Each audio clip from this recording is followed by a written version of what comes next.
भगवान के मार्ग में सुदृढ़ भाव से चलना, चाहे वो सिद्ध महापुरुष भगवत प्रेमी जनों की वार्ता ही सुने, अन्यथा अपने कानों को श्रवण से बचाए। रे मन धोखा न खाइए कबही अपनी ओर, प्रभु सो प्रीत निभाइए जीवन है जग थोर। धोखा मत खाओ, भोगों में समय नष्ट मत करो, बहुत कम समय है, इसी समय में भगवान से प्रीति कर लो, नहीं तो समय चला गया तो अन्य योनियों में भजन नहीं होगा। रे मन को निंदा करे तू स्तुति करता ही, फिर तुरंत तमाशा देखिए रहे साधु मत आही। अगर तेरी कोई निंदा करे तो तू उसकी स्तुति करना, प्रणाम करना, चुप हो जाना, फिर तमाशा देखना क्या होता है। तुरंत तमाशा देखिए। कैसे, क्या तमाशा होगा? उमा क्षमा सापौते भारी, अपने कर्म जायबकारी। जब कोई तुम्हारा निंदा करे, अपमान करे तो तुम चुप हो जाना, फिर देखना उमा क्षमा सापौते भारी, उसका तमाशा देखना क्या हो जाता है। इसलिए तुरंत तमाशा देखिए यह साधु मत आही। यही साधु का मत है, चुपचाप सहन कर, लेकिन इष्ट के लिए नहीं। हमें गाली दो तो चलेगा, हमारे धर्म, हमारे राष्ट्र, हमारे इष्ट के विषय में फिर ये नपुंसकता होगी कि अपने इष्ट की निंदा, अपने गुरु की निंदा, अपने प्रभु की निंदा, अपने राष्ट्र की अवहेलना, धर्माचरण देखकर हम मौन रहे कि नहीं हम साधु हैं, हमें सहन। हमें गाली दोगे, हमें मारोगे, सह लेंगे, लेकिन हमारे इष्ट के प्रति, हमारे गुरु के प्रति, हमारे धर्म के प्रति बोलोगे तो प्राण न्यौछावर कर देंगे, तुम्हें बोलने लायक नहीं रखेंगे। धर्म का स्वरूप यही है, हमें सताओ हम सह लेंगे, लेकिन हमारे धर्म पे, हमारे गुरु को, हमारे इष्ट को अगर अवहेलना की तो फिर उसमें क्षमा नहीं होगा। ये सिद्धांत रखना चाहिए। हमें गाली दोगे सह लेंगे, लेकिन हमारे इष्ट को, हमारे गुरु को, हमारे धर्म को नहीं। उपासक दो ही भाव से भगवान के मार्ग में चलता है। एक तो भय, भय से भयभीत होकर भगवान के मार्ग, जो सभीत आवा सरनाही, रखियो ताई प्राण की नहीं। और दूसरा किसी महापुरुष के आश्रय से अभय होकर चल देना, वो महापुरुष के आश्रय से होगा। पहला है विचारों के द्वारा भयभीत हो जाना और भगवान की शरण में हो जाना। जैसे महाराज शुद्धोधन के एकमात्र पुत्र थे सिद्धार्थ, जो महात्मा बुद्ध के नाम से कहे गए, बहुत विवेकवान थे। इनके विवेक को देख करके राजा शुद्धोधन ने अपने पूरे मंत्रिमंडल में आदेश कर दिया था, कभी भी इनको वृद्ध न दिखाया जाए, रोगी न दिखाया जाए, कुरूप न दिखाया जाए और मृत शरीर न दिखाया जाए। ऐसी जगह इनको बचा लिया जाए, ये देख ना पावे। बहुत विवेकवान थे। तो ये देख करके शुद्धोधन जी ने कि कितने सिद्धार्थ विवेकवान है, अगर इसने रोगी को देखा, वृद्ध को देखा, मृत को देखा, कुरूप को देखा, तो पता नहीं क्या निर्णय कर लेगा। इसलिए 4 बातों के लिए राज मंत्रिमंडल में निषेध किया गया था। कभी भी युवराज को वृद्ध, रोगी, कुरूप या मृतक न दिखाया जाए। अगर कभी ऐसा हो तो इनको घेर लिया जाए और वो देख ना पाए। लेकिन भगवान के विधान पर राजा का विधान थोड़ी चलता है। एक दिन उन्होंने पिता से आज्ञा ली कि मुझे नगर अपना देखना है। आज्ञा कर दी, पर उनके मित्र और साथियों को कहा हमारी 4 बातें याद रखना, रोगी, कुरूप या वृद्ध या मृतक हमारे राजकुमार की दृष्टि में नहीं पड़ना चाहिए। नगर देखते हुए जा रहे थे कि उन्होंने देखा झुकी कमर, जर्जर दे, लाठी टेकता हुआ एक वृद्ध जा रहा है। तुरंत उन्होंने घेर लिया कि ना देख। उनका रुको, ये क्या है? तो उनका ये एक हमारा आपका जैसा शरीरधारी मनुष्य है, ऐसा मनुष्य होता है, धीरे धीरे लाठी टेके। ये कैसा है? बोले ये जो आपकी अवस्था है, इसके बाद जो अधेड़ अवस्था आती है, फिर ये वृद्धावस्था आती है। मतलब मेरे शरीर की भी यही अवस्था होगी? हाँ राजकुमार, यदि पूरा जीवन जिया जाए तो जवानी के बाद वृद्धावस्था आती है। चलो वापस चलो, मुझे अब नहीं देखना। एकांत में बैठकर बहुत चिंतन किया। आज जवानी है, पत्नी प्रिय लग रही है, परिवार प्रिय लग रहा है, राज प्रिय लग रहा है, कल वो दशा आ जाएगी शरीर की कि लाठी लेकर के एक एक कदम झुक झुक कर चलना होगा। फिर सत्य क्या है? एक दिन फिर कहा मुझे नगर दर्शन कराने के लिए, फिर आज्ञा हुई। बड़ी सावधानी इस बार रखी गई थी, लेकिन मार्ग में देखा कि एक हड्डी हड्डी शरीर में है, जैसे टीबी का मरीज, मिर्गी का मरीज, बार बार वो फेन उगल रहा है, भूमि पर तड़प रहा है, कोई उसके पास नहीं। राजकुमार सिद्धार्थ नजदीक गए, ये क्या है? उनका महाराज ये मनुष्य ही है। ऐसी दशा क्यों हुई? ये रोग से युक्त है। तो किसी को भी ऐसा रोग हो सकता है? हाँ राजकुमार, किसी को भी रोग हो सकता है ऐसा। ये इसकी दशा, फेन निकल रहा है, शरीर इस कोटि का हो गया है, चलो मैं वापस नहीं देखना चाहता। एकांत गए। जवानी के बाद वृद्धावस्था, और जवानी में भी इस तरह के रोग जिससे उसकी हड्डी हड्डी हो गई शरीर में, वो फेन उगल रहा था, वो मूर्छित हो रहा था कष्ट से। फिर आखिरकार सत्य क्या है? जीवन का रहस्य क्या है? तीसरी बार फिर कुछ दिनों बाद कहा मैं नगर यात्रा में जाना चाहता हूं। फिर आदेश हुआ, भगवान का विधान, राम नाम सत्य है, राम नाम सत्य है। एक मुर्दे को लोग, रुको राजकुमार, रखो, खोलो, इसमें क्या है? राजकुमार ये तो शव है। ये क्या होता है? बोले जो बूढ़ी अवस्था देखी, जो रोगी अवस्था देखी, इसके बाद ये मृत अवस्था आती है, आदमी मर जाता है। तो मैं भी मर जाऊंगा? हाँ, अगर वृद्धावस्था आई, रोग अवस्था आई, तो उसके बाद मृत्यु अवस्था होती। तो जीवन का सत्य क्या है? यही जीवन का सत्य है। राजकुमार मैं इस विषय में तो नहीं जानता, पर यह जरूर दशा सबकी आती है। तो मृत्यु का ग्यास कभी भी बना जा सकता है। हाँ राजकुमार, कभी भी मरा जा सकता है। बुढ़ापा, रोग, मृत्यु, जब इससे जीवन ग्रस्त है तो आनंद कहां है? यह आनंद की खोज कैसे पूर्ण होती है? ये सत्य क्या है? बस उनके हृदय में बड़ी ग्लानि हुई। रात्रि में अपनी पत्नी को देखा, पुत्र को देखा, आखिरी प्रणाम किया और कहा मैं इस आनंद में नहीं टिक सकता, मुझे सच्चिदानंद चाहिए, जो सत्य है, परम चैतन्य घन है। मैं रोगी या बुढ़ापा या मृत्यु अवस्था आने के पहले उस अवस्था को पाना चाहता हूं जहां न रोग छू पावे, न दुख छू पावे, न मृत्यु छू पावे। और भाग पड़े घर से। नवीन पत्नी थी, नवजात पुत्र था, छोड़कर भाग पड़े। एकांत स्थल इहासने सुस्यत में शरीरम, इसी आसन पे शरीर चाहे सूख जाए, अस्थियां टूट जाए, चाहे मृत्यु हो जाए, पर जब तक ब्रह्मबोध नहीं होगा मैं इस वृक्ष के नीचे से नहीं उठूंगा। और ब्रह्मबोध करके ही उठे, इसलिए उस वृक्ष का नाम बोध वृक्ष हुआ। और उन्होंने भगवत साक्षात अपने स्वरूप का, अपनी आत्मा का साक्षात्कार किया। तो या तो ये भय लग जाए इस तरह विचार करके भगवान की शरण में, और या फिर किसी भगवत प्रेमी महात्मा के प्रभाव से निर्भयता आ जाए। अब मुझे किसी की कोई परवाह नहीं, मैं भगवान की शरण में होकर निरंतर नाम जप करता हूं। निर्भयता के आनंद में आत्मस्वरूप का बोध, या भयभीत होकर भगवान के भजन से उस निर्भय पद की प्राप्ति। दो में कोई एक तो हो, यहां बीच में है, ना तो पूर्ण भयभीत है और ना पूर्ण निर्भय है।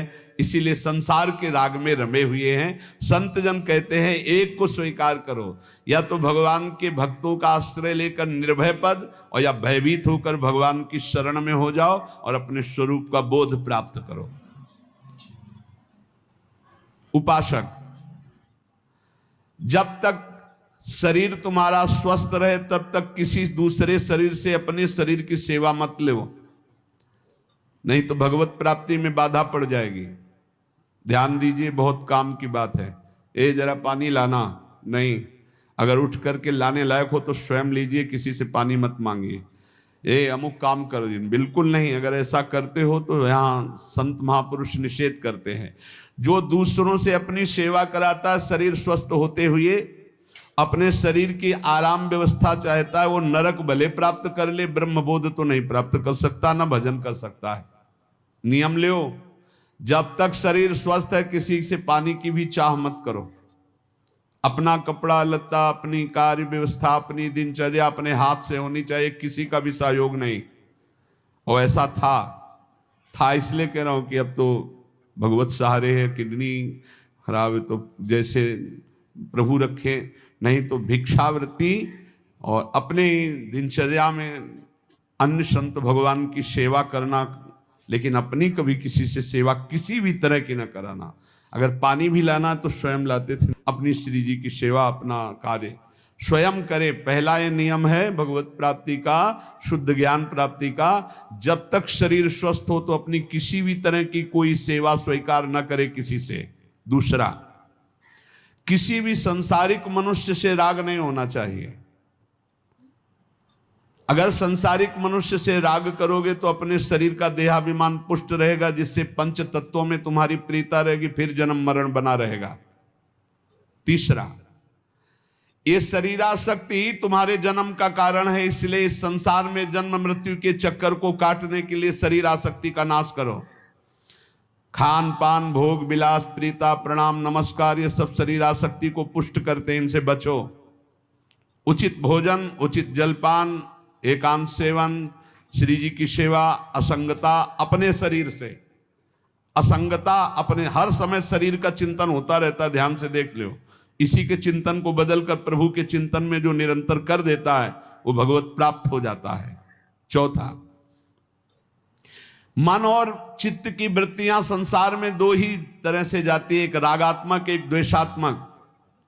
जो राग द्वेष से संसार का चिंतन करता रहता है वो अज्ञानी है और दुर्गति का पात्र बनता है। इसलिए राग द्वेष का त्याग करके निरंतर सब में भगवत भाव रखते हुए खूब भजन परायण रहे। चौथा, संसार के बंधे हुए पुरुष के लक्षण। तुम जीवन मुक्त हो गए हो, इसके आगे लक्षण है। तुम जीवन बंधन युक्त है, इसका लक्षण। कैसे जानोगे तुम जीवन मुक्त हो चुके हो, और कैसे जानोगे तुम बंधे हुए हो? पहला, जो भूख से पीड़ित होकर उसको सह न पाए और व्याकुल हो जाए। दूसरा, जो प्यास से पीड़ित होकर उसे सह न पाए और व्याकुल हो जाए। तीसरा, जो बीमारी से पीड़ित होकर व्याकुल हो जाए और भजन छूट जाए। चौथा, जो बुढ़ापा अवस्था से युक्त होने का अंदर डर बैठ जाए और सोचे कि मैं ऐसा भजन करूं कि मैं कभी बूढ़ा ही ना हूं या कभी रोगी ही ना हूं। भजन का प्रयोग शरीर सुख के लिए करने लगना।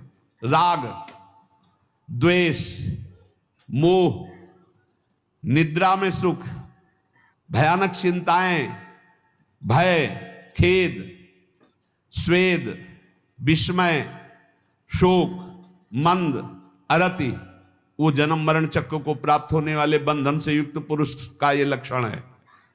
ये लक्षण है। जो भूख, प्यास, बीमारी, बुढ़ापा, राग, द्वेष, मोह, निद्रा, चिंता, भय, खेद, स्वेद, विस्मय, शोक, मंद, अरति, जन्म मरण, यह है बंधन युक्त पुरुष का लक्षण।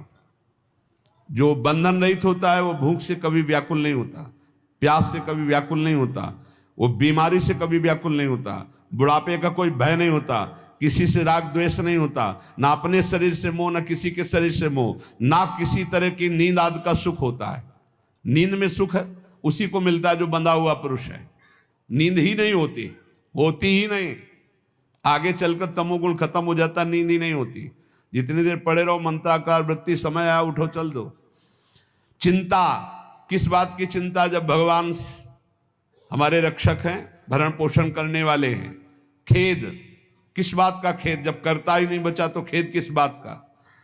स्वेद, किसी भी तरह की परेशानी नहीं, किसी भी तरह का कोई विकार नहीं, कोई आश्चर्य नहीं, कोई शोक नहीं, बुद्धि मंद नहीं, कोई दुख नहीं, न जन्म न मरण। ये होते जीवन मुक्त महापुरुष के लक्षण। क्षमा, आर्दव, सत्य, शौच, संयम, तपस्या, त्याग, अकिंचनता, शुद्ध ब्रह्मचर्य, ये जीवन मुक्त महापुरुष के लक्षण होते हैं। उसमें स्वाभाविक की स्थिति आ जाती है। गुरुदेव कहते हैं कि चेत जा, दोषों का त्याग करके तू जीवन मुक्त बन।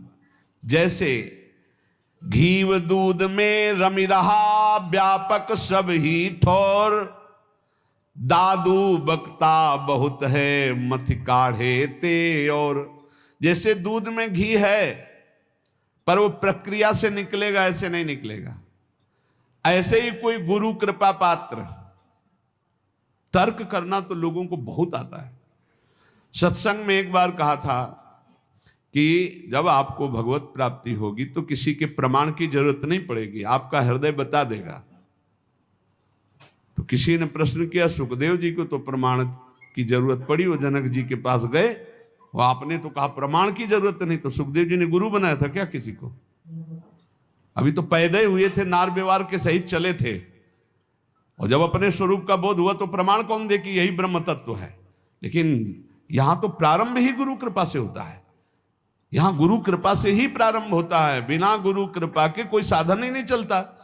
ऐसे कोई आज तक बताओ प्रमाण कि जो जन्म लिया हो, जिसका नाल छेदन ना हुआ हो, ब्रह्म बोध संपन्न महापुरुष हो और घर बार त्याग कर चल दिया हो। अरे सुखदेव जी, सब सुखदेव जी है उदाहरण। बहुत चालबाज, बहुत बुद्धि चलती है। बोले आपने कहा था कि ब्रह्म बोध महापुरुष को प्रमाण की जरूरत नहीं होती, सुखदेव जी को तो प्रमाण की जरूरत हुई। सुखदेव जी कोई साधक है? सुखदेव जी ने गुरु बनाया था किसी को? नार व्यवहार सहित ऐसे चल दिए। यम प्रव्रजंतम अनुपेतम अपेत कृत्यम द्वैपायनो विरह कातर आजुहाव।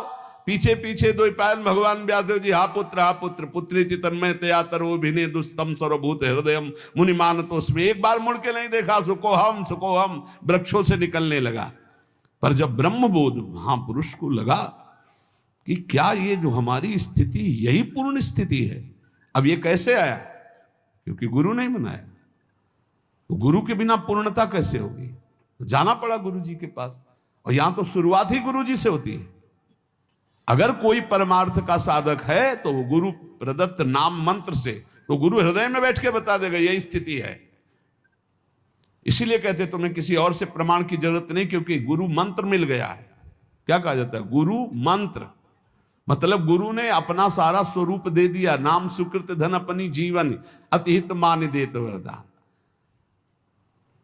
दूध में घी है, रम रहा है, लेकिन बिना प्रक्रिया के नहीं जान सकते। वो प्रक्रिया गुरु से मिलती, युक्ति से मुक्ति। जैसे दूध को आप कढ़ाई पे डाल के पूड़ी नहीं निकाल सकते, पर घी है उसमें। पर जब उसे दही जमाते हैं, मंथन करते हैं, मक्खन निकालते हैं, फिर उसे तपाते हैं, तब जाकर घी बनता है। ऐसे ही परमात्मा सबके हृदय में है, पर कोई गुरु कृपा पात्र युक्ति जानता है गुरुदेव से, और वो विचार के मंथन के द्वारा ज्ञानाग्नि को प्रज्वलित करके साफ कर्म संस्कार भस्म करके परमात्मा को प्रकाशित कर लेता है। दादू मन ही सो मल उपजय, मन ही सो मल धोई। सीख चले गुरु साध की, तो मन निर्मल होई। अगर मन मनमानी किया जाए तो मलिन हो जाता है, और यदि साधु गुरु की आज्ञा में चला जाए तो मन निर्मल हो जाता है। मलिन मन बंधन कारक, और निर्मल मन भगवत प्राप्ति कराने वाला। इसलिए राम जपे रुचि साधु को, साधु जपे रुचि राम। दादू दोनों एक टक यह आरंभ यह काम। जो नाम जप करता है, जैसे हम बोले राधा, तो किशोरी जी भी हमारे का स्मरण करती है। पक्का समझो, संतों ने देखा है। अगर तुम एक बार कहते हो राम, तो राम जी भी तुम्हें सुमिरन करते हैं। एक बार कृष्ण, तो कृष्ण जी भी आपका सुमिरन करते हैं। इसलिए विश्वास करो, आप राधा राधा रट रहे तो श्री जी आपको देख रहे। तभी कहा गया बिसरी हो ना बिसारी हो, यही दान मोहि देव। श्री हरिवंश की लाड़िले मोहि अपनी कर लो। मैं आपको न भूलूं, आप हमें न भूले। पूजा मान बढ़ाइया आदर मांगे मन। राम गाहे सब परिहरे सोई साधु जन। पूरा संसारिक आदमी यही चाहता है, पूजा मान बढ़ाई रुपया पैसा। लेकिन साधु वही है, भगवान का भक्त वही जो भगवान को चाहता है, केवल भगवान को। भरण पोषण तो भगवान अपने आप करते हैं।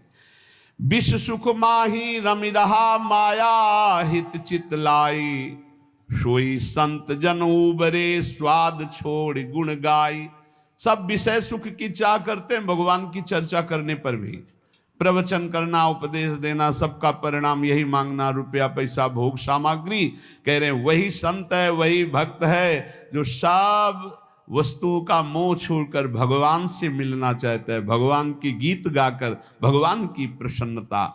प्रेम कथा हरि की कहें, करें भगत लवलाई, पीवे पिलावे राम रसो जन मिलबो आई। जो भगवान की प्रेम चर्चा करते हैं और उसी चर्चा में डूबते हैं, जो स्वयं भगवत रस पीते दूसरों को पिलाते, वही भक्त जन है। भगवान कृपा करें, ऐसे ही भक्त जनों का संग दें। जैसे भूखे को बहुत स्वादिष्ट भोजन मिल जाए, यदि तुम्हारी आकांक्षा है कि अच्छा अच्छा खाने को मिले, तो हमारी श्री जी को, महारानी जी को 56 भोग लगता है और 7 बार भोग लगता है, 7 बार।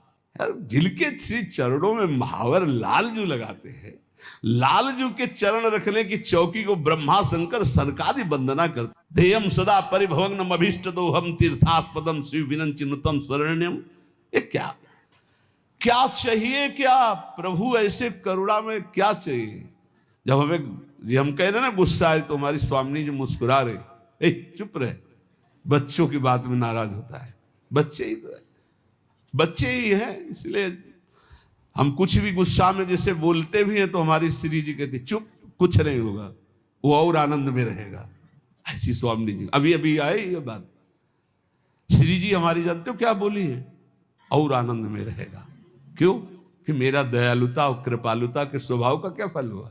अब हम लोग थोड़ा तो अपनेपन के कारण ऐसा, लेकिन हमारी स्वामी जी ने उत्तर जानते हो क्या दिया है कि हमारी दयालुता और कृपालुता के तुम स्वरूप को क्या समझते हो। अरे ऐसो कि क्या, और इससे बड़े भी अपराध करे तो भी हम दया ही करती है, हम कृपा ही करती है। अन्नम मिष्टमि उछुधाति विकलस्याम्भो यथा शीतलम। जैसे प्यासे को पानी मिल जाए और भूखे को स्वादिष्ट अन्न मिल जाए। संक्लिष्टस्य पिपासया हिमहृदस्य धर्मैरपि। जैसे धूप से तपे हुए को शीतल छाह मिल जाए, जैसे दरिद्र को कोई महान पारसमणि मिल जाए, धन राशि मिल जाए, जैसे योग साधना में लगे हुए को परमात्मा की प्राप्ति हो जाए, ऐसे ही जो वृंदावन धाम का आश्रय लेकर राधा किशोरी का भजन करता है, उसकी हर कामना पूर्ण हो जाती है। जो चाहोगे पक्का, जो चाहोगे प्राप्त हो जाएगा। अरे हमारी श्री जी को समझो, ये कोई देवी देवता नहीं है, ये लालजू के हृदय का मूर्तिमान प्रेम है। प्रेम लाडली जू प्रेम है। और जैसे कहा गया कि श्री कृष्ण यहां रुके ही नहीं, तो तुम श्री कृष्ण को, किन श्री कृष्ण को जानते हो? अभी किसी श्री कृष्ण को नहीं जानते हो। जो श्री कृष्ण के रूप में अवतार लिया, हमारे निकुंज के ठाकुर, आनंदाज नंद के द्वार, दास अनन्य भजन रसकारण, प्रगटे लाल मनोहर ग्वार। तो उन्हीं के लिए तो हमारी श्री जी प्रकट हुई। चलो वृषभानु गोप के द्वार, जन्म लियो मोहन हित श्यामा, आनंद निधि सुकुमार। ये कभी एक कदम भी वृंदावन से बाहर नहीं गए हमारे प्रिया प्रीतम। और जो देवकी नंदन आए थे, नंद नंदन के श्रीअंग में लीन हो गए, और जब गए तो वही अक्रूर जी को अनुभव कराया। शेष सैया पर शयन करने वाले भगवान हरि यही निकल करके वही भगवान गए, और उन्हीं भगवान की सब शक्तियां उनकी सेवा में 16,108 रानियों के रूप में हुई। लेकिन हमारे किशोरी किशोर यही वृंदावन, ये केवल मेरी बात थोड़ी है, लाखों प्रेमी अभी है, और आचार्य परंपरा से लाखों प्रेमी उनका साक्षात्कार कर रहे हैं, करते रहे हैं और करते रहेंगे। यही विराजमान है प्रिया प्रिय। ये कोई हम पढ़ी लिखी बात नहीं कर रहे, हम जी रहे हैं उन्हीं से भाई, हम जी रहे हैं, हम ऐसे नहीं तुमको सुना रहे हैं, हम उन्हीं से जी रहे हैं। वो यहाँ हैं, वो यही हैं, पास हैं, हर समय रहते, एक क्षण भी बिछुड़ते नहीं हैं। छिन छिन बिहरत संग, छिन छिन निर्खत प्रेम भर, छिन जस कहा तभंग। ये जो कृपा हरिवंश की, ये हम केवल प्रवचन नहीं कर रहे हैं, ये हमारा जीवन है। हमें कोई तुमसे कोई स्वार्थ लेना देना थोड़ी, हम केवल तुम्हारे मंगल के लिए भगवत प्रेरणा से चर्चा कर रहे हैं। ये बातें बताई नहीं। हमारे प्रिया प्रीतम एक कदम यहां से बाहर नहीं जाते। जो बाहर से आए थे वो बाहर चले गए, जो यहां हैं वो यही हैं, कहीं नहीं गए हैं। वृंदावन परित्यज्य पादमेकम न गच्छति।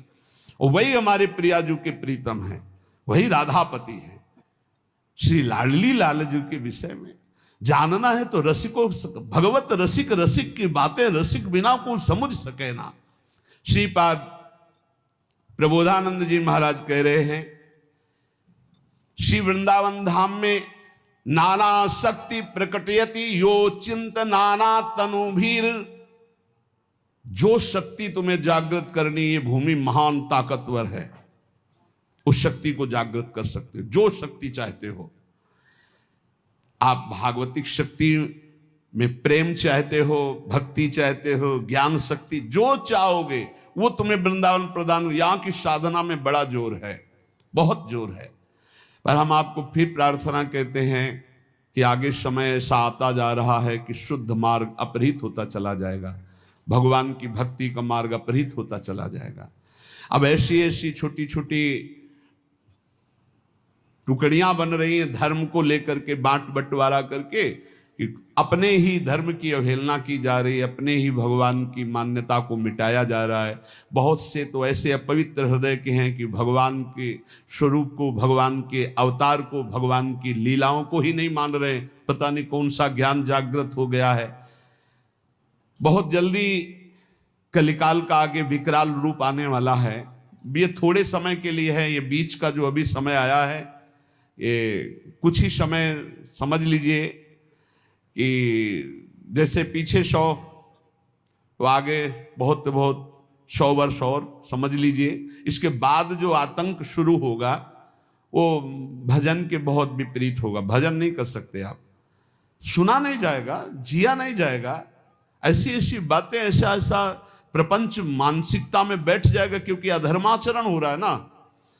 शास्त्र सम्मत आचरण करने से बुद्धि पवित्र होती है और शास्त्रों को पकड़ती है और उसके अंदर शक्तियां जागृत होती है। बड़ी सी दिव्य शक्तियां यहां विराजमान हैं, बड़ी दिव्य शक्तियां। नाना शक्ति प्रकटयति यो अचिंत नाना तनु भी।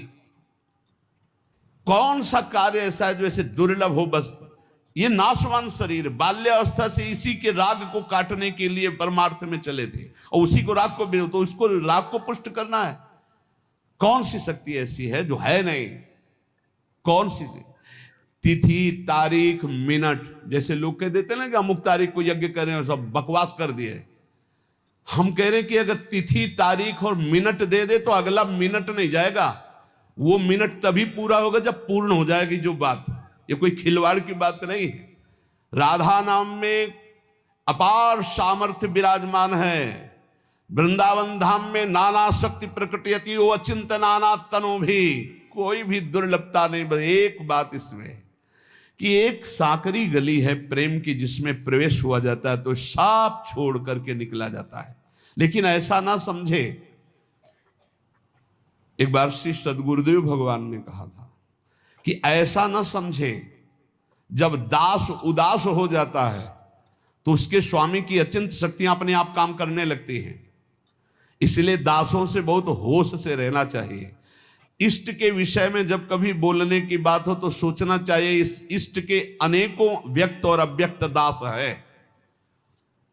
सोचो क्या हालत होगी जब हरिराम व्यास जी ने केवल कबीरदास जी के लिए इतना कहा कि वो तो निर्गुणिया संत हैं, वो नित्य विहार रस प्रिया प्रीतम का, तो इतने में उनकी लीला बंद हो गई, तो इनका क्या बंद हो जाएगा?